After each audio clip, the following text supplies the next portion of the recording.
welcome everybody to the show. We got Gordon Bowden with us again. We're lucky to have him for an update. It's been a few months since he's been on, so it'd be great to catch up. How are things, Gordon? No, fine. I'm making a lot of money doing this promotion work. Oh, I don't know whether to go there or not. Just laugh it off, pal. Just so hey, listen. All right, then hands up time. Just so the just so the listeners and a bit of a confession. There was a misunderstanding yesterday where I was waiting all day for Gordon to phone me, but there was no phone call. So I went to bed in a jolly mood and woke up this morning. I woke up this morning and threw a few toys out of the pram. But hey, listen, these things happen, and it resulted in I said, "Hey, what we got to effing pay you now? We are what?"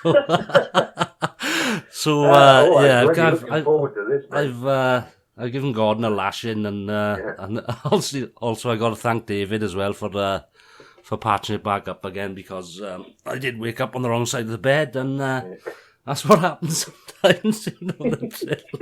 Well, it's British Telecom, and your server, and I found even with my my pay-as-you-go EE phone, which used to be orange, is that sometimes I'll get, "You have another voice message," and that message was from 2 months ago.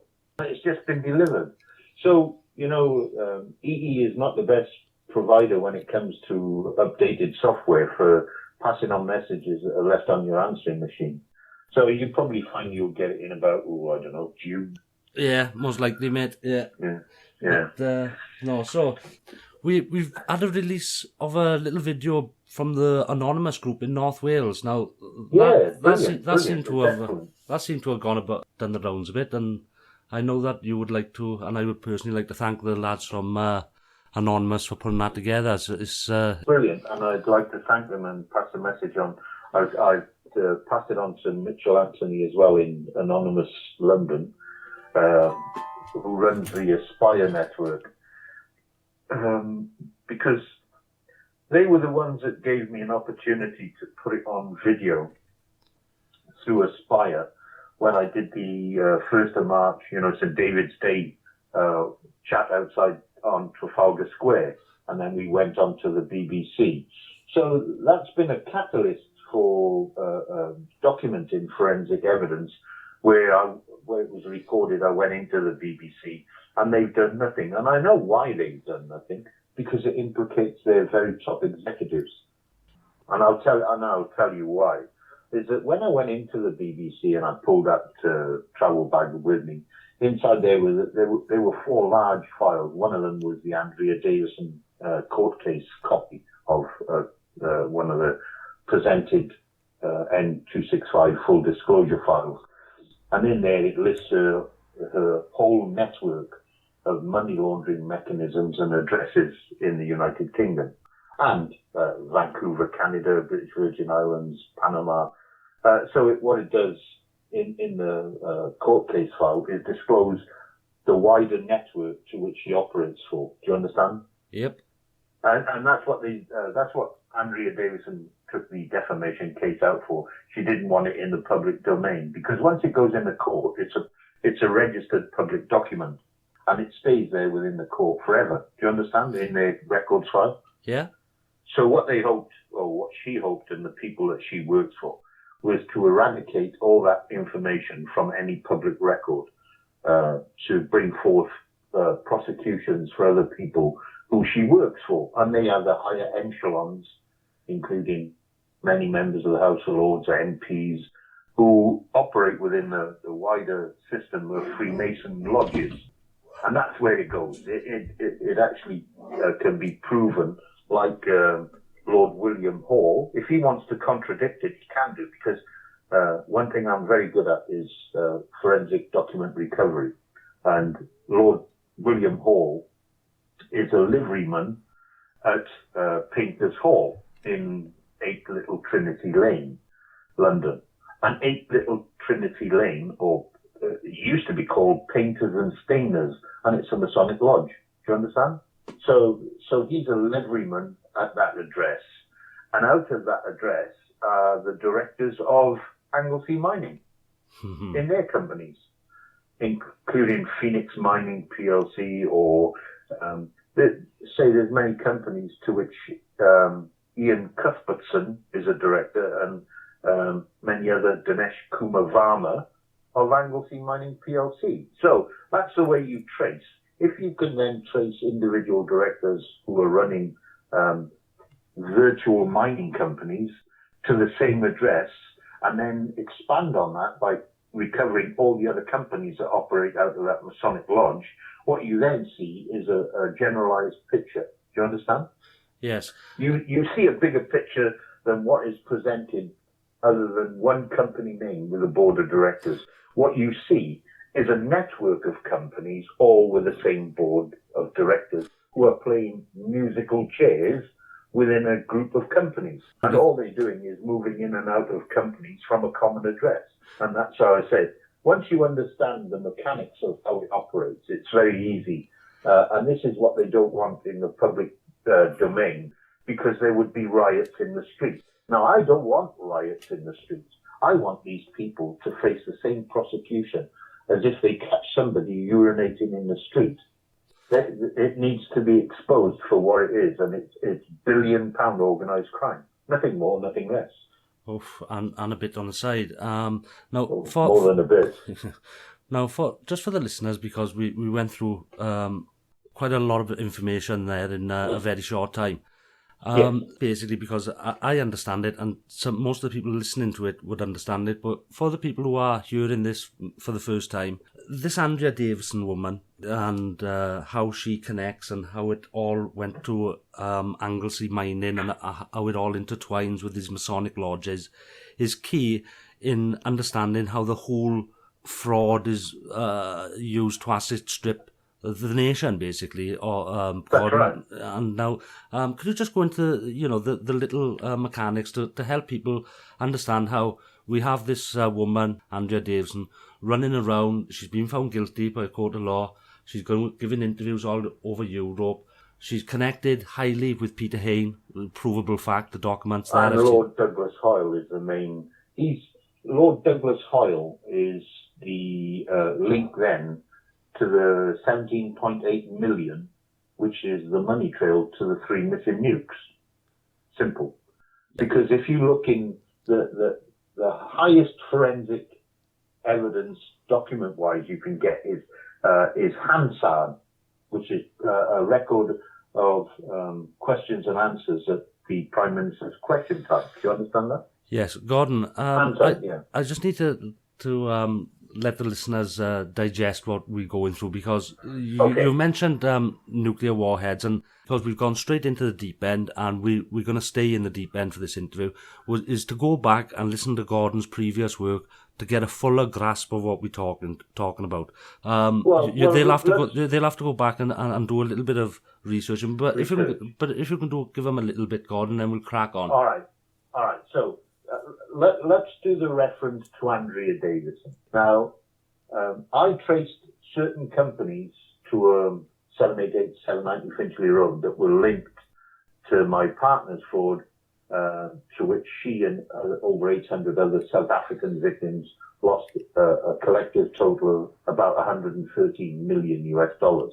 They were the victims of an orchestrated capital venture fraud, and the origins of that came out of two addresses in the City of London.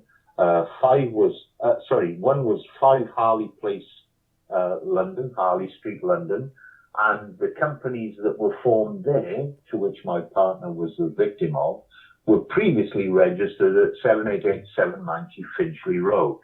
So what I did do back in 2002 was I traced that common origin address of 5 Harley Place, Harley Street, London, and I dismantled the directors who control that address and their companies that they control. And I found out that there were 113 companies operated out of 5 Harley Place, Harley Street, that were all registered previously at 788, 790 Finchley Road. So I had an origin. Do you understand? I had an origin to where all these companies were formed by a certain group of complicit directors that were linked to international fraud. Then what I did was I then started to peel back each of those companies and run the reference of that Finchley Road address and found out that there were billion-pound organised crime networks that used companies at that address, including Silvero Berlusconi and the Mafia, and the husband of Tessa Jowell MP.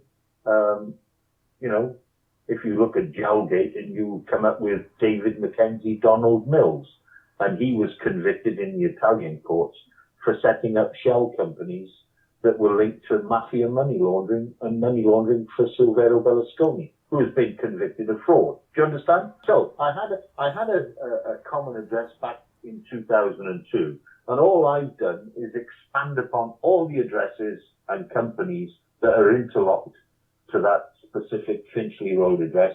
And what I did do is I followed a company which then linked to an address in Bangor. Now that address in Bangor was Manchester House, 32 Bangor Street, Yfellin Gwynedd, LL56 4JD. Now, see, this is all off the head because I've been doing this for nearly 6 years. So, Andrea Davison, when I was doing a research on the internet, funnily enough, I just spotted this thing where the Derbyshire police raided a property. And it was interlocked to the same company that I was following.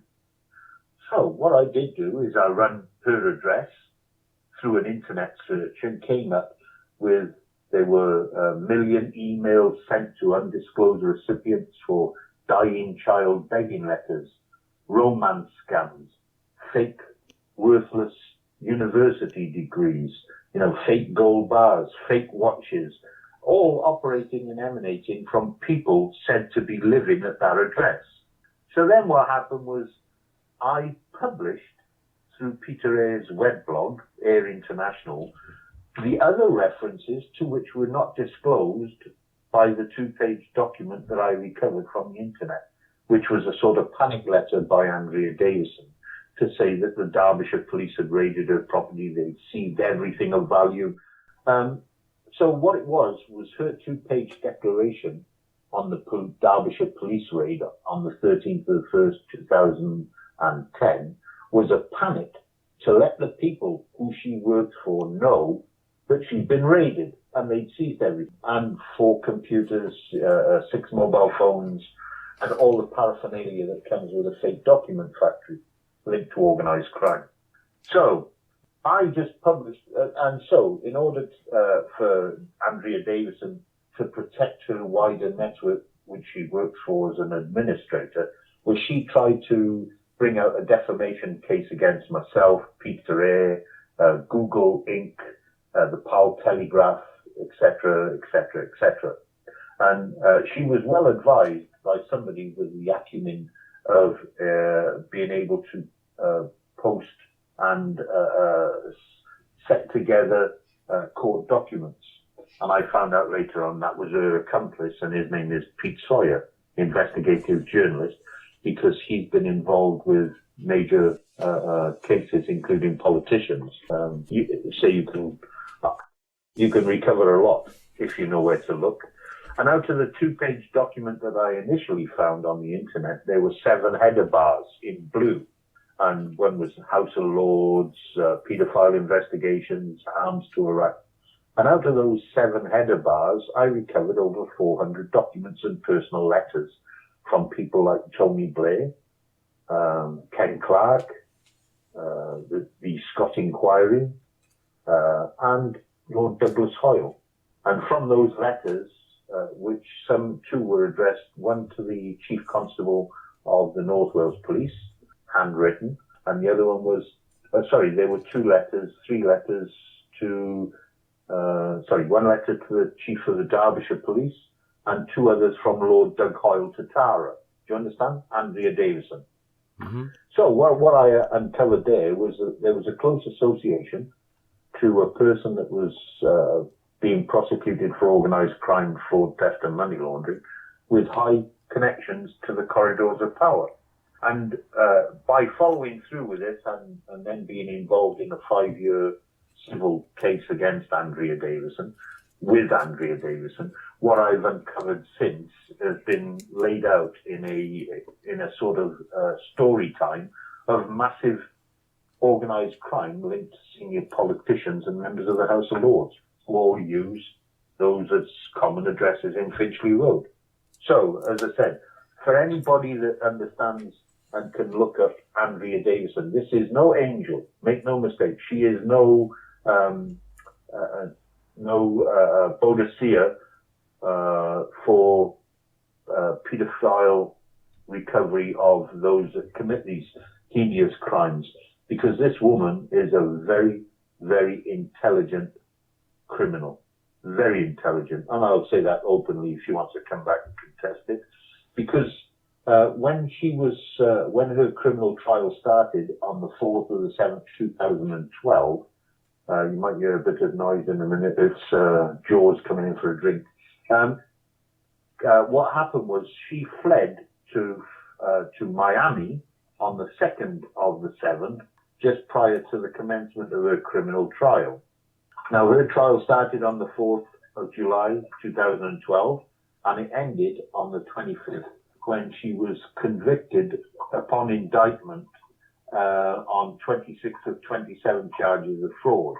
And out of those, they included possess, control, article for use in fraud, make, supply, article for use in fraud, aid and abet the making and supplying of articles for use in fraud, possess, control articles for use in fraud, and dishonestly make false representation to make gain for self and or another or cause loss. So it just goes on. There were 26 of 27 charges of fraud, and each one of those, I made a specific representation through our barrister to get the full copy used from Fraud Group North in the prosecution at the Mole Crown Court. And in that is the full description of evidence used by the police to convict her. So this has nothing to do with what she's ranting around on other shows like the David Icke Show or Richie Allen, or with Sonia Poulton, that she's an ex-arms to Iraq intelligence officer, because if she was, she's made so many mistakes, she'd be worthless as an intelligence officer. And I know I signed the Official Secrets Act. Do you understand where I'm coming from? Mm-hmm. Is that what I have is the full statement of the offences that she committed and all the names of company directors that she claimed were living at her Manchester house, 32 Bangor Street, where she altered the census records for, falsely claiming that these people of companies lived at her address. So what I did was, over the period of 12 months, I recovered every company that operated out of there, every director that claimed to have lived there, and put together the full network of her operations, that these shell companies are then used in money laundering billions to certain people who front thousands of companies that are registered moving in and out of Limassol in Cyprus. So I have got the full disclosure, and this is what's panicking a lot of politicians. So that's where we're at today. We have a trial window, the 9th, 10th, and the 11th of February, for to recover costs and expenses against Andrea Davison by way of recovering her assets that are known to me, including property, which we will do. She's running around giving interviews willy-nilly, essentially. She's got a lot of things and a lot of high-ranking movers and shakers, Gordon, basically. Well, if you understand where this goes, if you're trying to protect the politically aligned organised crime network, you will use every mechanism that you can to discredit those people, like myself, who are trying to get the truth out about how billions are stolen by organised crime that include members of the House of Lords and MPs. And my life skills as a Royal Air Force Gen Tech engineer and as a mining engineer gives me those life skills to understand how mining companies operate and the full technical background of profitable mining, hard rock, ultra depth mining. And this is where I picked up on Andrea Davison. Among those things that were seized from her property were mining certificates. Do you understand? That she was running an investment club in Bangor, and she obviously had a load of subservient people working for her to induct investors throughout North Wales or wherever, to then bring in sucker clients to invest in these fake oil, gas and mining companies. And for myself, it was quite easy to dismantle a specific address and all those companies that operate out of there. And because I was a red-ticketed engineer for Goldfields, as you saw at Anglesey when I did that presentation, my qualifications are open to every scrutiny that you want to do. However, Miss Davison has never presented one piece of paper. Not that she can claim that everything was seized by that, because she must know people. Do you understand? If she is who she says she is, she would have witnesses to stand up in the court of law. But there was only one person that stood up in her defence, her old friend. And her old friend just happened to be Kevin James Carhill. And Kevin James Carhill was the intelligence advisor for Lord Paddy Ashdown and Gordon Brown, MP, Prime Minister. And he is currently the advisor for Lord Laird Arthur Girvan, who was caught by reporters in a sting, trying to accept money for questions. So what we have is a direct link to an organised crime network linked to the very top of the political powers that walk Westminster. I mean, you can't get any bigger than Gordon Brown or, Paddy Ashton. So they should be brought in for their association with organised crime, convicted organised crime operatives. Nothing to do with paedophile investigations, and that's what she's bantering about now. And that's a deliberate distraction method used by those people in organised crime to sort of sway against what she was actually convicted of. Because the 21-page Fraud Group North synopsis on the criminal trial is extensive and specific in naming all the accounts, all the alias names that she used, but nothing to do with paedophilia.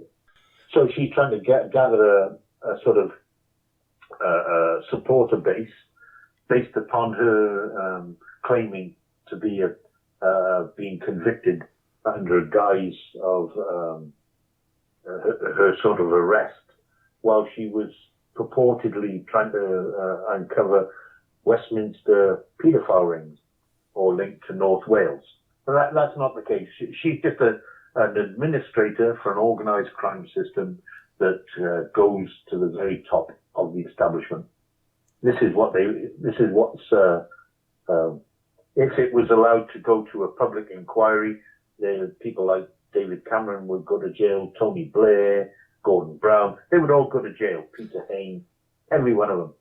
Well, they would go to jail because Andrea Davison is a catalyst to recover her, and then dig deeper in a public inquiry, not the same as the 5-year Chilcot inquiry, but would have the same consequences worldwide, because the banks are being robbed of billions, hundreds of billions, and people like Andrea Davison have the full understanding of how it's done. Whether she will be around in 12 months' time, I have no idea, because she is an extreme danger to the establishment, because her evidence in a court of law, if she was fully interrogated, and I don't mean, waterboarding or anything like this, is to apply proper investigative disclosure by doing a full run round on what she's been up to and who she's been with. It would destroy the establishment. That's the key. And there is so many of these dangers then for the so-called establishment floating out there at the moment. that it can only result in one way, whichever way you shake it up. They are coming down right before our eyes, Gordon. Of course, and what I've noticed is that even if you take it in a singular company activity, like Anglesey Mining PLC, these people won't take me to court. I've begged them to take me to court because then I can release evidence in the public gallery to what they've been up to. Because when you dismantle their financials, it shows clearly that for a company that has the classification as a mining company, they've never done any mining in 31 years. And neither of the other companies that they're involved with in Vancouver, Canada, or Sweden, the Grängesberg iron ore mine, which is 3 flooded shafts that they've purchased for I don't know how much. Why didn't they ever save the money that they've gathered from investors and do what they were supposed to do at Anglesey? You understand? Absolutely, and I would point out, listeners, to the in-depth interview that we done with John and Craig, Andrew, and from Anglesey, along with Gordon, specifically on Anglesey mining. It went along with the presentation as well, and I will give you a real in-depth look into the absolute corruption and the contempt in which these people treat the people of Anglesey and the people of the UK as a whole. Now, the people like Andrea Davison, who are holding these secrets that are big enough to bring down the government and the system itself, they have been so corrupt for so long. There's so many of these secrets out there that can bring them and will bring this government down. You couldn't make it up, Gordon. What are some of the most shocking things that you found out on this trail? Because I'm sure that as you entered this rabbit hole, you'd never thought you'd uncover this much corruption. No. Surely, this went beyond the security of my own family. This was a crusade.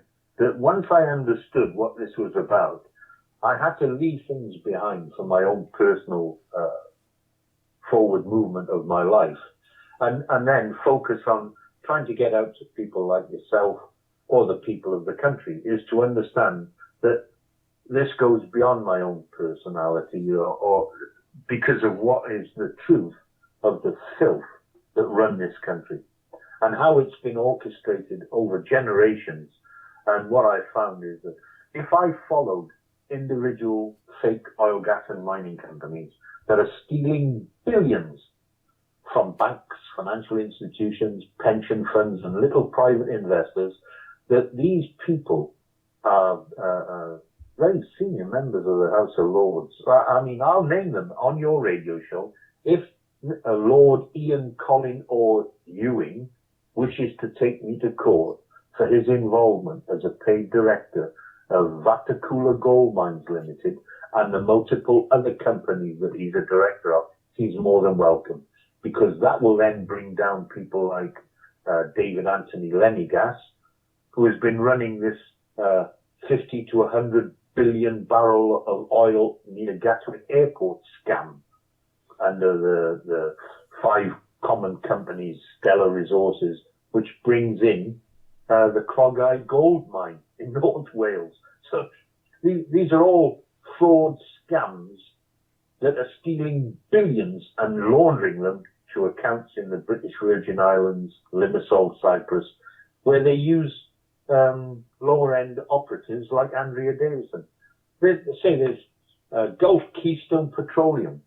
There's been a reference to Gulf Keystone Petroleum and a certain Conservative MP who is linked as a director of that company, which is purportedly, according to the press release, and I can back that up, is using this shell company to transport oil from ISIS-held territory into and through Turkey. Do you understand? Well, this is where my expertise is in dismantling companies. Is that then you will bring in members of the House of Lords who are also registered as directors of Gulf Keystone Petroleum. This is how deep in the quagmire of filth and corruption we go in this country when we are claiming that this ISIL terrorists are, as a forces person, I've always looked at it like this. if you cut out the logistical supply of any weaponry or arms, you will then reduce them to throwing rocks. Do you understand that? Yeah. How can you run a campaign without a logistical support? And that involves one thing: money. Now, this is how, as I said, terrorists and terrorism can be quickly diffused if you follow the money. That's what it is. Follow the money. Well, and if you keep it as simple as that, then you will find the filth, the political filth that's supplying these so-called terrorist networks with vast amount of cash. Well, and to get that cash, you have to hide it in how you supply those organizations with cash. And George Bush was excellent at doing that. Well, the system is so corrupt, and the whole model itself, with all this quantitative easing and all the monetary fraud, fractional reserve banking, all the rest of the crap, the derivatives, put options, it's all waiting to explode in itself. They've printed more money in the last 2 years than the previous 300 years of commerce. You couldn't make it up. Yeah. And in order to keep this whole fraud glued together, they're making these companies up out of thin air that don't even exist. Yeah, they have to, because there's not enough real assets on the planet to cover their Ponzi scheme, which is the Western banking financial system. Of course, and if you looked, like, as I said, I've become a bit of an expert when I look at companies and I can spot common directors and common addresses. So I use those three mechanisms to identify organised crime systems and how they can move vast amount of money. It bugs me, Gordon. I mean, they throw in austerity, they force feed in austerity, they ram in austerity down our throats. Our pensioners are freezing on our streets. The youngsters there's no real jobs. They've shipped all the manufacturing out. They're asset stripping everything just to keep this Ponzi scheme alive. And in order to keep the fraud and everything going, they've had to employ the most insidious people, as like Andrea Davis. And all these are the people who, because of their Masonic links, because Andrea Davison's father was a master butcher, but he was also a Freemason, as what was seen in what was seized from her address was all her father's Masonic regalia, all his gold regalia that he had.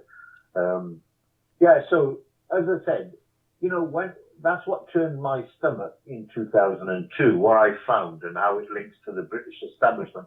And as an ex-forces member, this is what drives me. It drives me that those people, those professional military people from all the armed forces, look to the people who issue the commands to go forward into combat and conflict with no understanding whatsoever of the filth, the scum, who are sending them to be, mentally, physically destroyed or come back maimed. To understand that these are the filth that are lining their own pockets.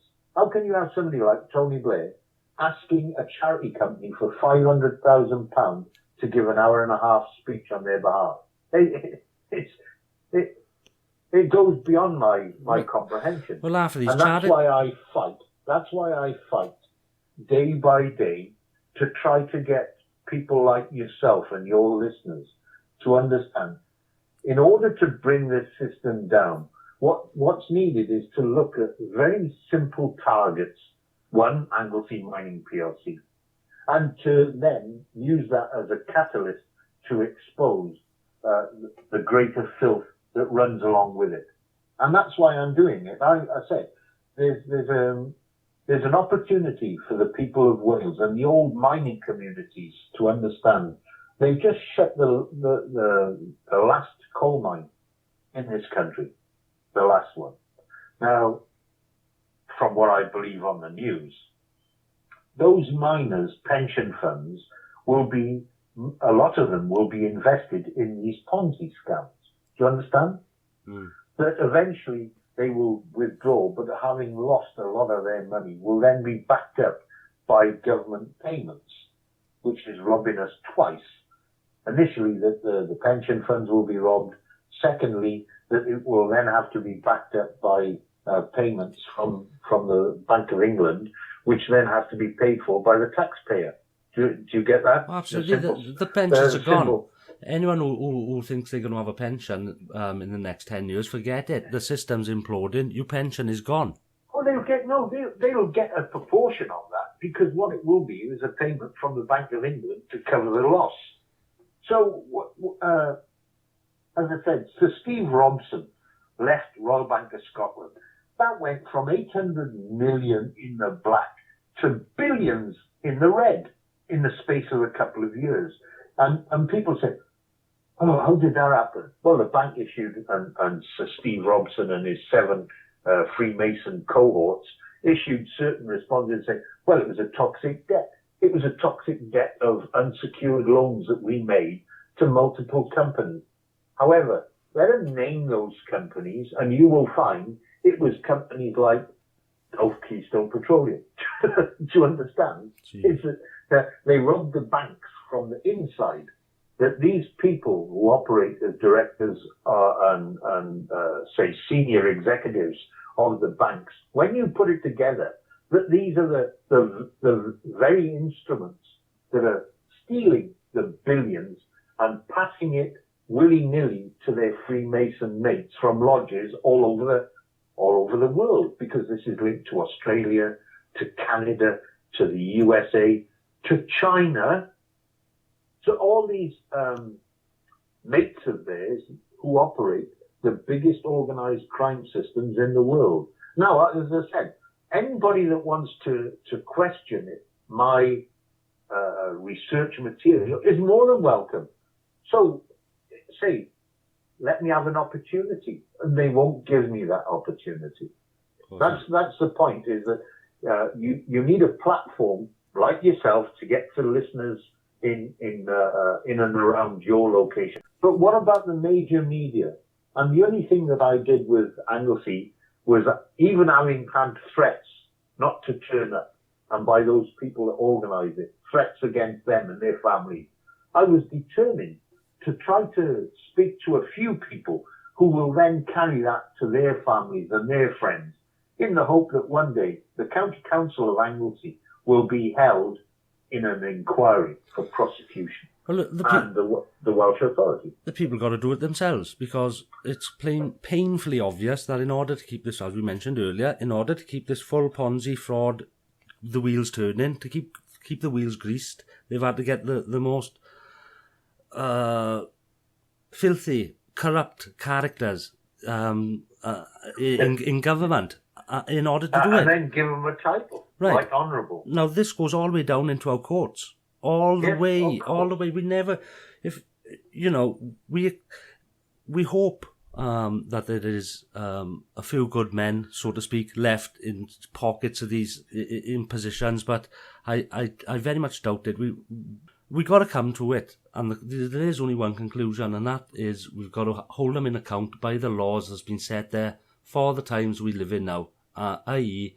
common law courts. These mechanisms have been there, placed there within our system for the times that we live in now by our forefathers. The system's broken, guys. The system is smashed, and it can't be fixed, Gordon. Well, it can't. Look, as I said to you, money just doesn't disappear. If you create 10 billion, that 10 billion goes somewhere. This is what people don't understand. When they say that the economy lost 50 billion or 3 trillion, it doesn't matter. Somebody had that money. That money was generated, and somebody had it. But nobody throughout their day-to-day lives is really interested. They'd rather watch, what they call it, Jeremy Kyle or X Factor or Strictly Come Dancing, because they don't understand what's happening around them. And it's dumbing down the population of this country to accept it day by day by day, without understanding how easy it is to bring these people to book. And that's what I'm trying to get to people, your listeners, is that if you start somewhere, keep it simple, because if you were to expand upon Andrea Davison, for one example, what you would see, if you followed it A to Z, is how it links all the way back to 788, 790 Finchley Road, and even senior members of the House of Lords. But nobody is prepared to use their time, or so-called to waste their time. They would rather switch the television on and watch something of a serial production like Coronation Street. I don't say that the people are stupid. We're not stupid. It's just where do you spend your free time where people are working their guts out to make a few quid? These people are stealing it blind, and they're laughing at people like you, and they're laughing at people like me, and all your listeners. And they think by extracting the urine out of us that they can carry on. Well, I'm trying my best to stop it. And if I've got help from people like yourself to explain it to people out there, the people who live in terraced houses and go to a community centre for a few jars, is that eventually you'll not be an individual. You'll be part of a collective that can make a change in this country for better. Bring these people to account. Well, indeed. And this is the deal. We're running out of time, folks. Right? They've sold us our grandchildren, our great-grandchildren in this bailout, in this Ponzi scheme. We've all been sold into debt slavery for generations upon generations. But that isn't even going to work. They're looking to drag us into a third world war, to reset the whole thing. Look at history. This has repeated itself many times. They're looking to drag us into a world war in order to reset the books. What are your thoughts, Gordon? Well, as I said, I go back to what I understand about the 3 missing nukes that were purchased by Tory grandees, which is part of the Andrea Davison story, is that as an ex-serviceman, I know you'll see it's just been reported in major media that North Korea detonated a plutonium weapon. Did you see that? They've just done a test. Yeah. I looked at the seismographs and it was a 5-point something. Well, you've got 2 types of atomic bombs, and I work with the WE-177s, access and handling, through my GenTech GSE posting in Labrador. Is that you've got atomic bombs, right, which are uranium-based bombs, and then you've got hydrogen bombs, and the hydrogen bomb requires a simple trigger mechanism, which is a secondary sort of an initiator using tritium gas to get tritium, and then you have that secondary effect, which is the more powerful. Now, I believe that the one that they tested is not one that was from South Africa, one of the 3 missing. I believe that was one from a B-52 that crashed, having had catastrophic onboard fire in its engines, and dumped them a load of these missiles, nuclear-headed missiles, off the coast of Somalia.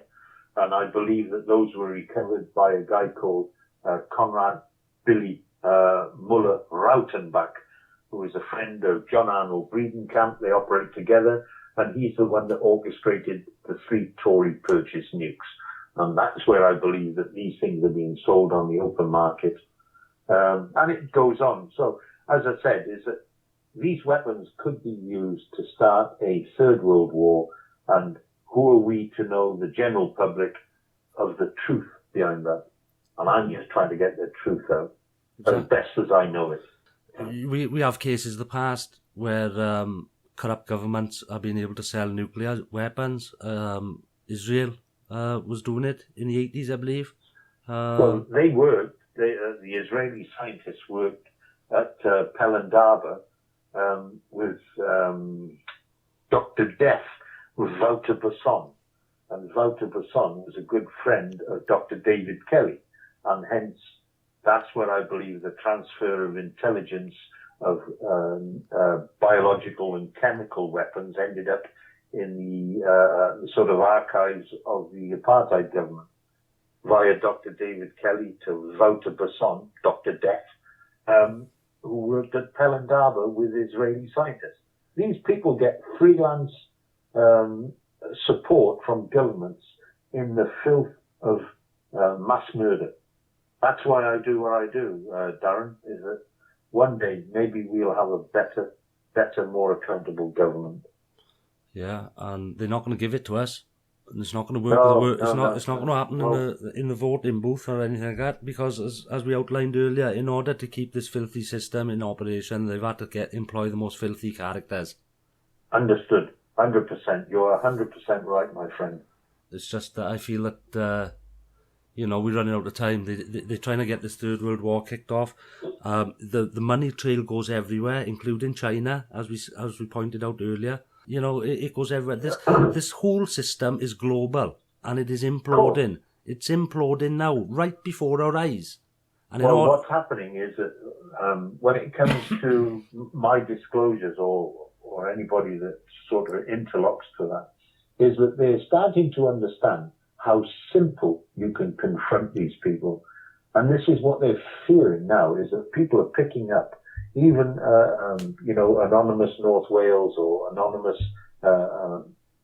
Mitchell Anthony, is that these people, when you can point out the forensic facts and documents, where to look, how to confront, keep it simple. Because as soon as you start to expand into the David Icke media sort of thing, he's part of the problem. David Icke, he's part of the mechanisms of protecting Freemasonry out of the Isle of Wight. This is how deep it goes into alternative media sources who are working with the establishment, with their establishment, in protecting the massive networks. And what better mechanism to use than to get people who have understood this to go on, the David Icke show or the People's Television. Then they can adjust to what has been found. Do you understand? Is that once they know what dirt, I nearly said it then, what dirt you've got on them, they can then alter their mechanisms from people who have found out the filth. Do you understand that? What have you got on Icke, Gordon? Well, Icke and Sonia Poulton had a fallout on the People's Voice. Sonia Poulton claimed that David Icke was silting money away from money raised in these 24-hour marathons. And what she claimed was that David Icke was not honest as to how much was raised and where that money was being fed. Now, Sonia Poulton contacted me, although we'd fallen out. She contacted me and said, what have you got on David Icke? So I set about doing dismantlement of where the money went in his organization. And it goes to America. Now, there's a guy that works closely with him, is Sean Tabatabai. You know that name? Yes. Now, did they not fall out? Pardon? Did they all fall out? Is that the guy that was his partner with that People's Voice thing that everyone was chipping in, Yeah, they had a big campaign, did they not? And it was funded by the people. Yeah. I think, yes, his name is familiar with that, if I'm correct. Yeah. Well, Richie Allen also interviewed Andrea Davison, as did David Icke. It turned round, and I got it on record because it got an MP3 recording, is that David Icke said he was Andrea Davison's old friend from the 1980s. So this is where you have to understand, is that these are birds of a feather, and they flock together. Now, Sean Tabatabai and his cohort, his husband or wife, whatever you want to call it, he's from America. So what you have to understand is that money for mass audiences gets fed and raised through certain companies. Now, I did that for Sonia Poulton. I showed her, and then I heard nothing more of it. But I'm working, or I've been asked to work with a guy called Dave Eden. Do you know him? No. He's an ex-Met police officer. We had a recent meeting with him because you probably know that we formed a company called Pandora's Box Investigations Limited, where Dave Eden and his advisor came up to see me, and I organised a meeting with the other directors of the company. And we've been asked to work closely with him to set about a series of productions, video productions, under what they call 5K productions. That's £5,000 to do a video production. And the ones that I'm going to do is Anglesey Mining and the Clogau Gold Mine. Excellent.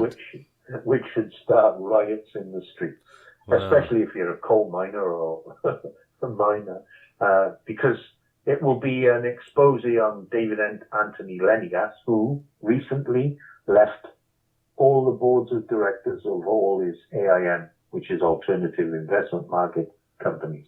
He's left them. He's left them to focus on his Cuban company, where I think he believes himself to be untouchable. But trust me, I think with all the investors that are going to lose money on this magnificent oil find at near Gatwick Airport, there'll be riots going right to Parliament. I hope. Yeah, I just hope we can and be... I'll make sure I put the word out that the members of the House of Lords and the BBC were warned about this, all recorded. I'm not so stupid. And I just hope people can be disciplined because, again, they'd love to see total riots with people robbing off each other. I don't want a glass smashed we need to be... a piece of paper dropped in the street. I want these people to face the public for what they are guilty of. Yeah, and the only way we can do that is mobilise and organise ourselves, guys. And you're doing a terrific job there, Darren. Thanks, mate. Thanks yeah. for the invite. No, thank you, Gordon. And checks in the post. Another sixpence. You know what I'm like. Well, I've got to thank you and the people around you for telling me about I should have got my RAF pension at the age of 60, not like the blinking British Legion told me 65. Yeah, well, because it was your close friends that gave me that advice, and if I hadn't known about it, I would have been sat poverty struck as I have been for a long time. Yeah, fair play. That was Tommy. And, thank him sincerely. You know, I'm gonna pop down there. We're gonna have a pint. Huh? Yeah, that'd be nice. Hey, thanks a lot, Gordon. And it's a pleasure, mate. Yeah, absolutely. And you're doing a great job. And all the best. And we'll speak to you soon, man. Yeah,